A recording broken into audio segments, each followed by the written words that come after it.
Un cash mob è un'azione di acquisto di gruppo. Noi siamo qui oggi per dare solidarietà ad Ali, che è stato colpito dall'ordinanza. Cash mob, ovvero tutti in fila a comprare il kebab nel negozio di Piazza delle Erbe, colpito dall'ordinanza di chiusura anticipata del sindaco Bitonci.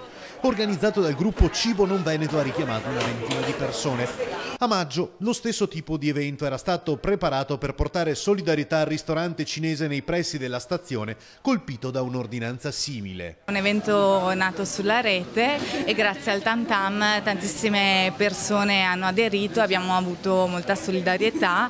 Nel primo evento nel ristorante cinese abbiamo avuto il tutto esaurito, ci sono stati anche momenti di conoscere la cultura cinese, magari la cerimonia del tè, lo strumento musicale tipico. La battaglia continua, il gruppo promette nuovi appuntamenti e il pieno sostegno a chi subirà la stessa sorte dei due esercizi commerciali.